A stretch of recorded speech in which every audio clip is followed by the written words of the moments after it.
So Steelers are up next, and it's another quarterback who is not mobile in Aaron Rodgers. What do you think the Browns look to do against the Steelers defensively?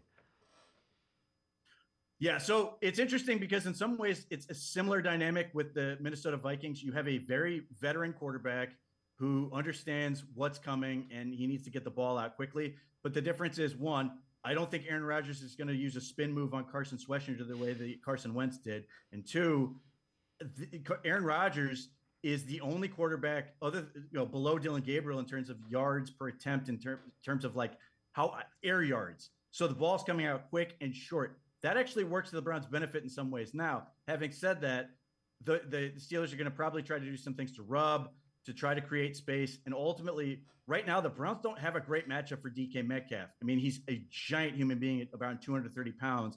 Denzel Ward and Greg Newsome aren't really built for that. This is where not having Martin Emerson really hurts you. They just signed Dom Jones to the active roster. He's more built for that. Is that something they want to try to mess around with, where maybe they jam him and give help or something along those lines? The other part of this is the Steelers' pass protection has been miserable. Roderick Jones at left tackle has been sort of a liability. That might be an opportunity for the Browns to take advantage. And Aaron Rodgers has taken several sacks this season. So that's a component that works in their favor. The one element that's sort of helping the Steelers right now is Kenneth Gainwell's been surprisingly effective. He has a really high success rate in terms of running the football. It's not the guy anyone in Pittsburgh or anywhere else thought would be carrying the running game, but he's done reasonably well. Having said that, whether you want to blame it on London or whatever, I thought the interior of the Browns defense was their worst game of the season. That's the defensive tackles and linebackers. Kevin O'Connell deserves some of the credit for that. I thought he had a really good scheme. It's going to be difficult for the Steelers to be able to replicate that. They just don't have the receivers that the Vikings did. They don't have those weapons. So that works in the Browns' favor. And look, this sets up to be a rock fight. Yeah, the other thing is Steelers turn the ball over. They're second in the NFL, +7 giveaway, takeaway. Browns are -4. When you look at this, keys. So again, Dylan Gabriel's got to take care of the football. Did a good job against Brian Flores. What are some of the keys for the Browns to get a win? This is a winnable game.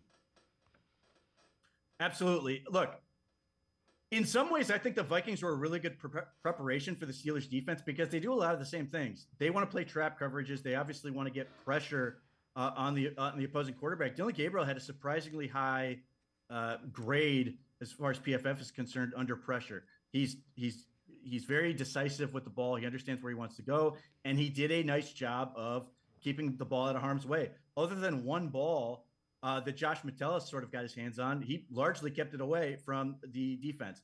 He's got to be smart with that. He can't make mistakes. I worry about TJ Watt. Yes, as a pass rusher, but the stuff I worry about with him is the situation where he sort of sells pass rush and then drops underneath and is able to get his hands up and get on the ball.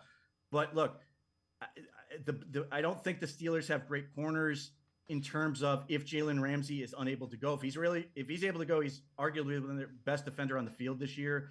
But they've been sort of susceptible to giving up yardage this year. I mean, the Steelers sort of have been getting, at least by their fan base, has been sort of being criticized for being the highest paid defense in the league and not getting return on the investment. The problem is they've just had their bye week, and you wonder if maybe that's going to allow them to sort of get better, get squared away.